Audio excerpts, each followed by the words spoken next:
Hello बच्चों, मैं धर्मेंद्र कुमार आप लोग सभी का जय मां सरस्वती क्लासेस में स्वागत है। आज से अब हम लोग सभी सब्जेक्ट का वीडियो बनाने जा रहे हैं, जिसमें आज पहला वीडियो साइंस में फिजिक्स का है, चैप्टर 1 का, जिसका नाम था प्रकाश का परावर्तन। तो हम लोग क्लास में पहले ही प्रकाश का परावर्तन के बारे में कुछ पढ़ चुके थे। इसे साबित करना बच गया था F बराबर R/2 से हम लोग गोलीय दर्पण के बारे में पढ़ चुके थे। तो गोलीय दर्पण को हम लोग प्रकार भी पढ़ते हैं। गोलीय दर्पण 2 प्रकार के होते हैं, अवतल दर्पण और उत्तल दर्पण। तो अवतल दर्पण जो था और उत्तल दर्पण, तो इसमें दोनों में साबित करने के लिए होता है, अवतल दर्पण में भी और उत्तल दर्पण में भी। तो अवतल दर्पण में जो होगा F बराबर R/2, हम लोग अवतल दर्पण साबित करेंगे आज। इसके अगले नेक्स्ट वीडियो में उत्तल दर्पण में साबित करेंगे। तो सभी बच्चों से एक रिक्वेस्ट है कि सभी अपने इस ग्रुप में जुड़ जाएं और ग्रुप में जुड़कर इसको ध्यान से पढ़ने का प्रयास करें।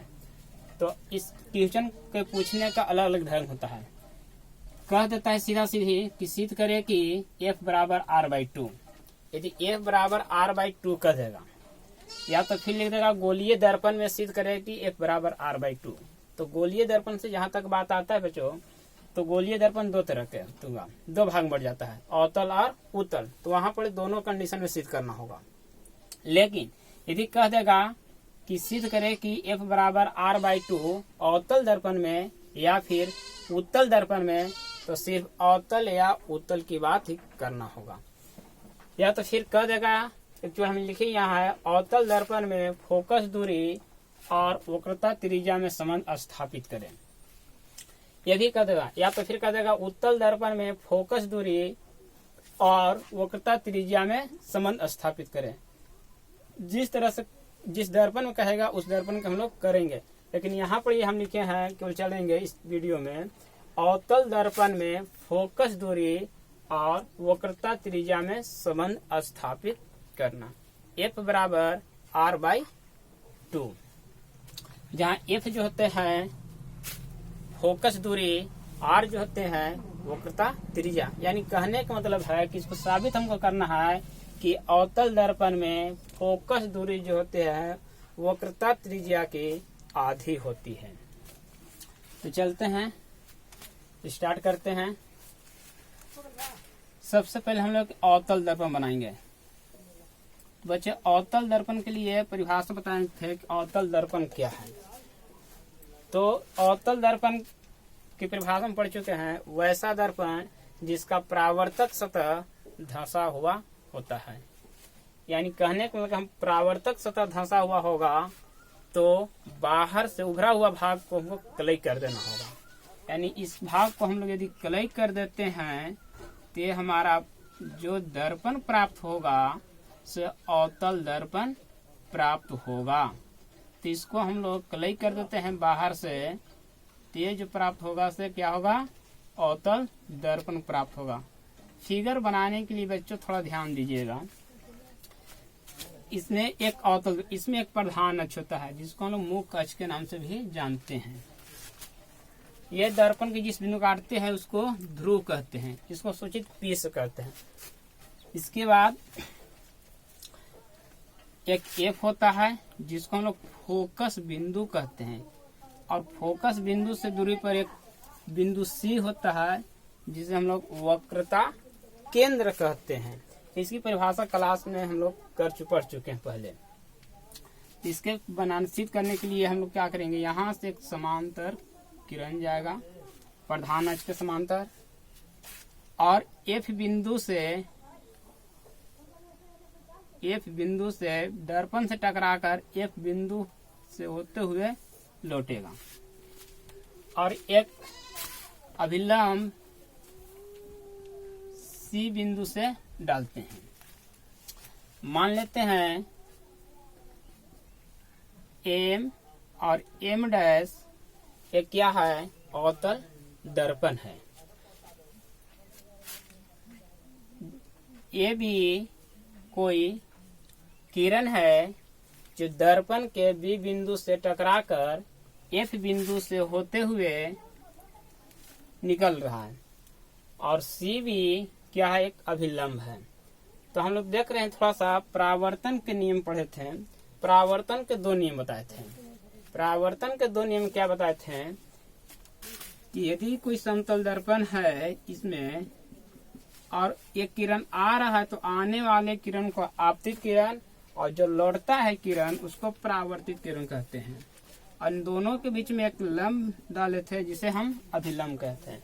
तो परावर्तन के नियम में क्या था कि कोण, इसको कहते थे आपतन कोण और इसको कहते थे परावर्तन कोण।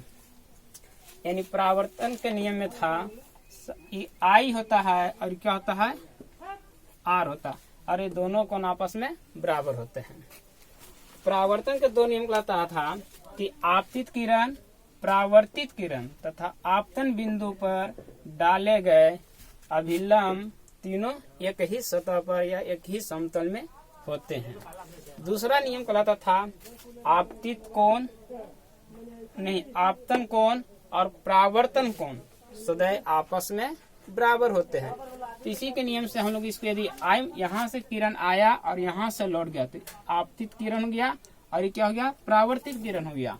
तो यहाँ से किरण आया तो इसको हम कोण आई बोलेंगे, आपतन कोण, और ये कोण क्या हो जाएगा, आर हो जाएगा।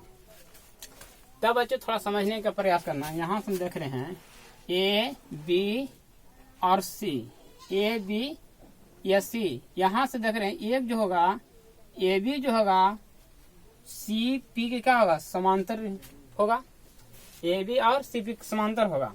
तो यहाँ से देख रहे हैं ये जो कोण होगा इसके बराबर होगा। अब कैसे, थोड़ा सा एक बार समझने का प्रयास करना बच्चों। ये 7 क्लास में ही पढ़े होंगे कि यदि दो रेखाएं समांतर हो और उसको कोई तीसरी रेखाएं उसको प्रतिच्छेद करता है तो उसके द्वारा जो बना एकांतर खंड का कोण होते हैं आपस में बराबर होते हैं। तो ये दोनों रेखा है ए बी और यहाँ क्या हो गया सी और ये पी मान लेते हैं। तो ये जो रेखा होगा इसके समांतर है ए बी सी पी के, तो ये कोण आई यहाँ पर है तो यहाँ पर भी कोण आई होगा, यानी कोण आई और ये कोण आपस में बराबर होगा, यानी कोण यहाँ भी आई हो गया। तब हम लोग चलते हैं प्रमाण में क्या क्या होगा, इसके बारे में कुछ लिख लेते हैं, डाटा देखते हैं आगे क्या होता है। थोड़ा समझने का प्रयास कीजिएगा। माना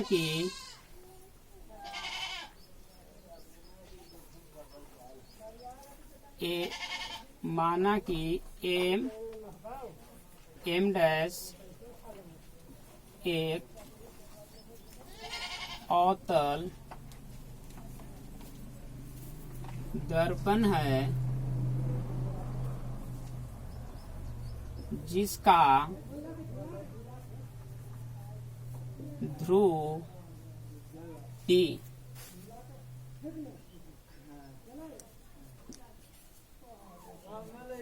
फोकस बिंदु F तथा वक्रता त्रिज्या C है। कितना बच्चे हम लोग फिगर से मान लिए हैं, जो फिगर में दिया हुआ था। ये सब हम पहले दर्पण में पढ़ चुके हैं। मान लेते हैं एम और एम डैश क्या है, एक अवतल दर्पण बनाया है जिसका ध्रुव P है, फोकस बिंदु F और वक्रता त्रिज्या क्या C है। अब ध्यान देना, इसके आगे और क्या हम मानते हैं, ये भी कोई आपतित किरण है तथा यह भी माना कि ये भी आपतित किरण है जो दर्पण के बी बिंदु से टकराकर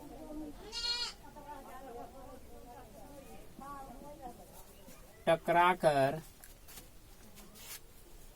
F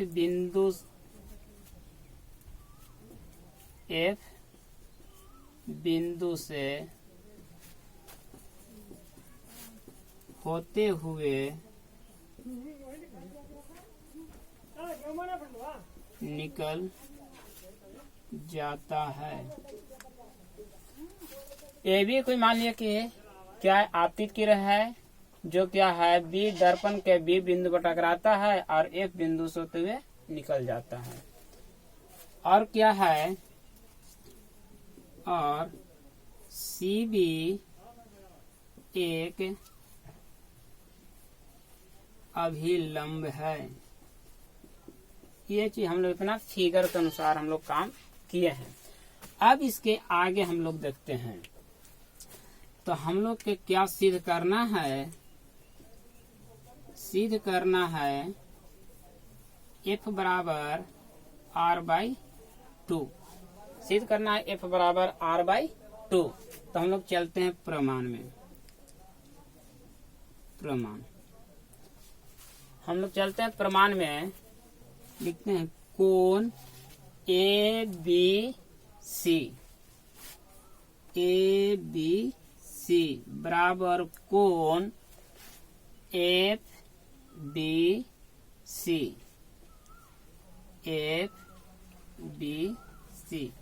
ये कैसे बराबर बच्चे, बात कर रहे परावर्तन के नियम से। अभी बात की है कि जब कोई किरण आती और टकरा कर लौटती है तो उसके बीच का जो कोण दोनों आपस में अभिलंब के बीच होता है, कोण दोनों आपस में क्या होते हैं, बराबर होते हैं। परावर्तन के नियम से इसको हम लिख सकते हैं, परावर्तन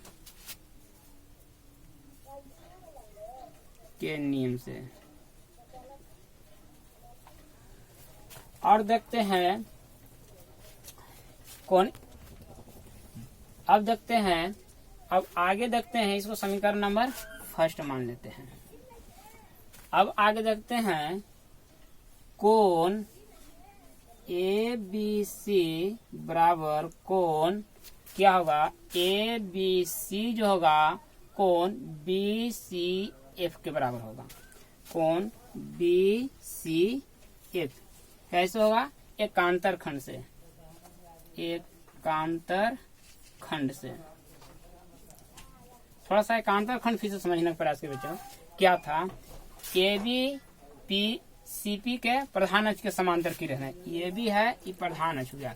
इन दोनों का, इनके बीच में एक तिर्यक कोण ये काट रहा है दोनों को, और इसके कोण ये जो I जो यहाँ पर है, आई कोण यहाँ ये जो बना, दोनों आपस में क्या होगा, बराबर होगा। कोण I बराबर यहाँ कोण I होगा। इस तरह से एकांतर खंड कोण बराबर है। इसका एकांतर ये होगा, इसका एकांतर ये होगा, ये कोण इसके बराबर होगा और ये कोण इसके बराबर होगा। लेकिन हमको इससे मतलब नहीं, सिर्फ इससे मतलब, ये दोनों कोण मिल रहा है हमारा, यानी कोण I बराबर कोण I होगा।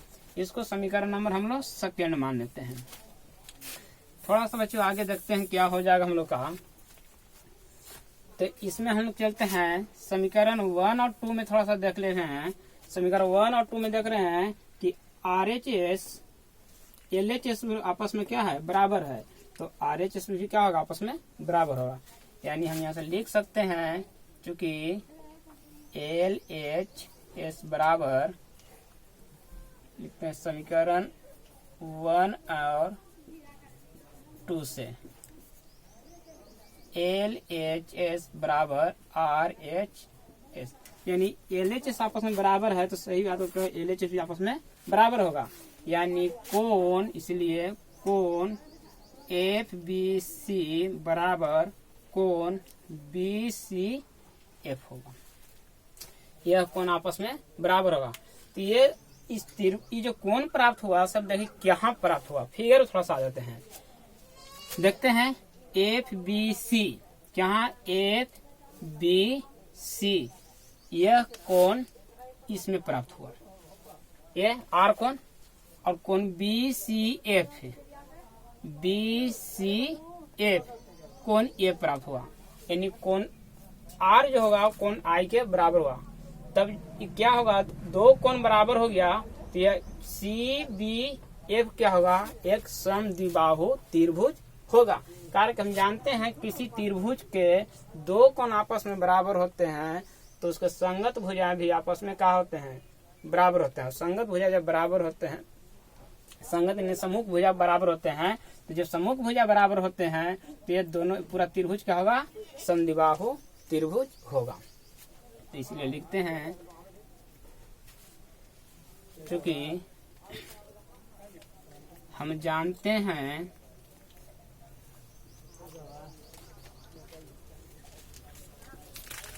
कि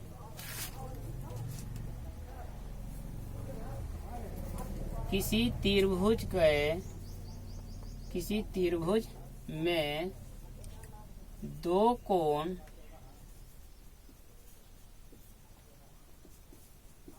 बराबर हो तो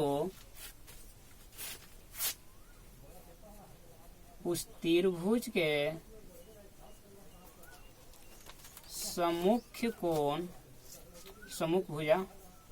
सम्मुख भुजा बराबर होता है।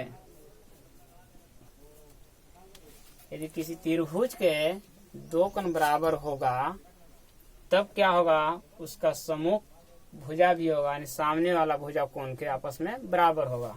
यानी कोण आर की जो भुजा है सी बी एफ की सामने जो भुजा होगा, यानी बी सी जो होगा, इसका सामने वाला आर के सामने वाला भुजा का सी एफ होगा।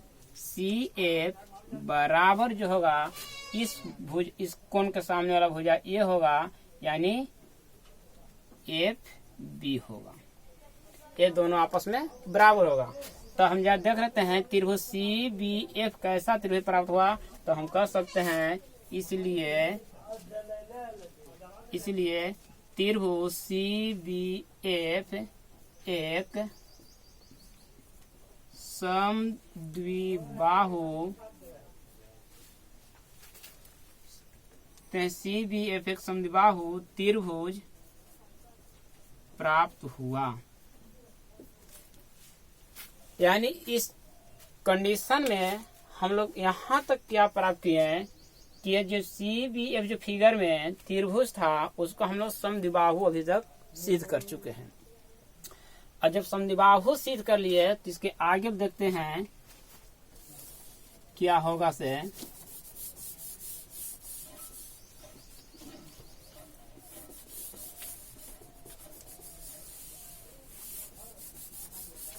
इसके आगे देखते हैं, इसमें अब चलते हैं। यदि मान लेते हैं कि बिंदु B जो होगा, बिंदु कहाँ होगा, P के निकट होगा। ऐसा मान लिए बिंदु B जो होगा P के निकट होगा, एकदम निकट होगा। यानी बिंदु B जो होगा P पर होगा। कब होगा, जब BF की दूरी जो होगा F P के बराबर होगा। जब तक ये दोनों दूरी आपस में बराबर नहीं होगा तो ये आपस में नहीं होगा, एक दूसरे के निकट नहीं होगा। या तो फिर इसमें देखते हैं F की दूरी जो है सभी जगह में ये गोल बना देंगे तो क्या त्रिज्या के रूप में बराबर बन जाएगा, आधा हो जाता है। तो इसमें लिखते हैं चूंकि यदि बिंदु B बिंदु P के निकट हो तो, यदि बिंदु B जो होगा बिंदु P के निकट होगा तब हम लोग क्या कर लेंगे, तब क्या होगा, इसीलिए BF बराबर FP होगा। और यहाँ हम लोग देख रहते हैं CF बराबर FP लाए हैं, तो हम लोग समीकरण 2 वहां तक बने तो इसको समीकरण नंबर 3 मान लेते हैं। और यहाँ समीकरण नंबर क्या मान लेते हैं, 4 मान लेते हैं। तो 3 और 4 से हम लोग देख रहे हैं दोनों आपस में बराबर है, यानी BF और इधर BF, यानी इसको हम लड़ के थोड़ा सा लिख लेते हैं FP बराबर BF। समीकरण नंबर इसको 4 मान लिया। अब देख रहते हैं RHS दोनों तरफ बराबर है, यानी BF बराबर है, तो निश्चित है FB बराबर CF होगा। तो चलते हैं समीकरण 3 और 4 से। 3 और 4 से हम लोग देखते हैं क्या होगा। 3 और 4 से यानी RHS बराबर तो LHS आपस में बराबर होगा। तो यहाँ से दोनों देख रहे हैं जो BF और BF आपस में बराबर होगा, तो यहाँ क्या हो जाएगा हमारा FP जो होगा CF के बराबर। इस समीकरण नंबर 5 मान लिया। अब थोड़ा सा चित्र में देखते हैं हमको क्या घट रहा है क्या नहीं घट रहा है, क्या प्राप्त हमको चाहिए F और R चाहिए। तो यहाँ से FP जो है FP इसको हम लोग कुछ कहते हैं, इसको कहते हैं वक्रता त्रिज्या। F ध्रुव से F फोकस बिंदु दूरी को कहते हैं, फोकस दूरी कहते हैं, फोकस दूरी कहते हैं जो हमको प्राप्त है। लेकिन CF है, C से F को हम कुछ नहीं कर सकते, लेकिन इसको CF को लिखने का क्या करेंगे, PC में से पूरा PC की दूरी में से PF को क्या करेंगे घटाएंगे, तो हमारा CF निकल जाएगा। तो हम चलते हैं चित्र से क्या लिखते हैं, CF बराबर PC यानी पूरे दूरी में से हम FP को घटाते हैं, PC माइनस PF। इसको समीकरण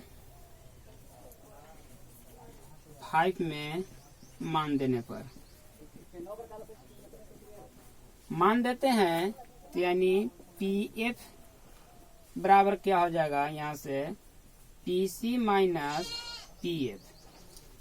PF किधर करते हैं, PF बराबर PF प्लस PF हो जाएगा बराबर PC। थोड़ा सा आगे देख लेते हैं इसमें से।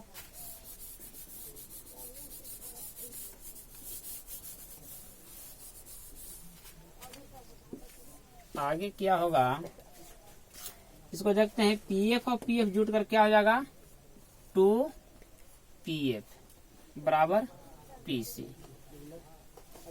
अब चलते हैं चिन्ह परिपाटी से। चिन्ह परिपाटी अब देखिए, अवतल दर्पण में चिन्ह परिपाटी जो होता है इसे हम लोग देखते हैं। PF जो होता है P से F को दूरी फोकस दूरी कहा जाता है, इसको लिख सकते हैं फोकस दूरी। अवतल दर्पण जो भी सारी चीज होता है, फोकस दूरी, वक्रता त्रिज्या और वस्तु दूरी, प्रतिबिंब दूरी क्या होते हैं, निगेटिव होते हैं हर कंडीशन में, यानी सभी जो होते हैं मूल बिंदु के बाएं तरफ बनते हैं। तो फोकस दूरी यानी माइनस F और PC जो है क्या होगा PC, इसको वक्रता त्रिज्या कहते हैं, इसको माइनस R से डिनोट करते हैं। अब इसको हम समीकरण नंबर यहाँ पर 6 मान लेते हैं। तो इसका समीकरण 6 में मान देने पर, जब मान देते हैं यहाँ 6 यहाँ होगा, 6 में मान देते हैं तो क्या होगा 2PF है, तो PF क्या होगा माइनस R, यानी 2 गुने माइनस PF क्या माइनस F है, तो माइनस F लिख देंगे यहाँ पर, 2 गुने माइनस F बराबर PC क्या है वक्रता त्रिज्या नहीं माइनस R। तो यहाँ से गुना कर ले तो क्या निकलेगा -2F बराबर माइनस R से R कट गया, यानी यहाँ से F बराबर क्या हो गया R/2। यही हमारा क्या करना था, प्रूफ करना था। ये प्रूफ हो गया, F बराबर R/2। तो बच्चे इस वीडियो को थोड़ा 1-2 बार रिवीजन करके देख लीजिएगा, सभी को अच्छे समझ में आएगा। और रिवीजन करने से पता चल जाएगा कैसे बनेगा। इस फिगर पर सबसे मेन कमांड फिगर पर है। यदि फिगर कमांड कर ले हो तो मेथड विधि बाकी है, जो मैथ जैसे बनाते हो ऐसे मैथ को बनाते हो सोल्यूशन करना। नेक्स्ट आगे अगले वीडियो में हम लोग अभी अवतल दर्पण में सिद्ध किए, अब की जो सिद्ध करेंगे सो उत्तल दर्पण में f = r/2 सिद्ध कर देंगे।